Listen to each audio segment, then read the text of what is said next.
ശബരിമലയിൽ വീണ്ടും ഹെലികോപ്റ്റർ. നിലയ്ക്കൽ വരെയാണ് എയർഫോഴ്സ് ഹെലികോപ്റ്റർ എത്തിയത്. ഹെലിപ്പാഡിൽ ഇറങ്ങാതെ 10 സെക്കൻഡ് നിന്ന് മടങ്ങിപ്പോയി. എന്തിനാണ് ഹെലികോപ്റ്റർ എത്തിയതെന്ന് പോലീസിനും വിവരമില്ല. നേരത്തെ സന്നിധാനത്തിന് മുകളിൽ ഹെലികോപ്റ്റർ പറന്നത് വിവാദമായിരുന്നു. മാർട്ടിൻ ജോസഫ് വിശദാംശങ്ങളുമായി. മാർട്ടിൻ, ഇപ്പോൾ എയർഫോഴ്സിന്റെ ഹെലികോപ്റ്ററാണെന്ന് മനസ്സിലാക്കുന്നു. എന്തിനാണ് എത്തിയത്? എന്താണ് ഇത് സംബന്ധിച്ച് കിട്ടുന്ന വിശദീകരണം?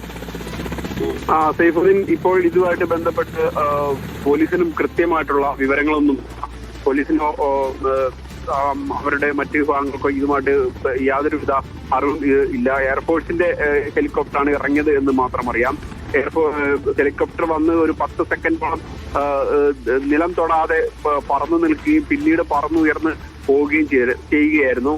എന്നാൽ ഇത് എന്തിനാണ് വന്നതിനെ പറ്റി പോലീസിനോ അല്ലെങ്കിൽ അവരുടെ മറ്റ് ഏജൻസികൾക്കും ഇതിനെപ്പറ്റി യാതൊരുവിധ അറിവുമില്ല എന്നുള്ളതാണ് ഇതിനകത്തെ മറ്റൊരു കാര്യം എന്ന് പറയുന്നത്. എന്നാൽ അടുത്ത മാസത്തോടുകൂടി ജില്ലയിൽ രാഷ്ട്രപതി വരുന്നുണ്ട്. അതായത് ആറന്മുള പാർത്ഥസാരഥി ക്ഷേത്രത്തിൽ രാഷ്ട്രപതി വരുന്നുണ്ട്. ഇതുമായിട്ട് ബന്ധപ്പെട്ട ഏതെങ്കിലും പരിശോധനയാണോ എന്നതിനെ പറ്റിയും കൃത്യമായിട്ടുള്ള ഒരു വിവരമില്ല.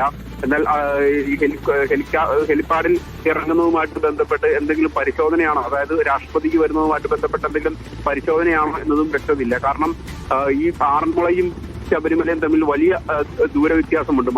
എന്നാൽ ഈ രാഷ്ട്രപതിക്ക് വരണമെങ്കിൽ പത്തനംതിട്ടയിലും കോഴഞ്ചേരിയിലും ഹെലിപ്പാഡ് ഉള്ള സ്ഥിതിക്ക് എന്തിനാണ് ശബരിമലയിലും പരിശോധന നടത്തുന്നത് എന്ന് വലിയൊരു സംശയം ഉയരുന്നുണ്ട്. ഏതായാലും വരും മണിക്കൂറിനുള്ളിൽ തന്നെ ഇതുമായിട്ട് ബന്ധപ്പെട്ട് കൂടുതൽ വ്യക്തമായിട്ടുള്ള വിവരം ലഭിക്കുമെന്ന് തന്നെയാണ് പ്രതീക്ഷിക്കുന്നത്.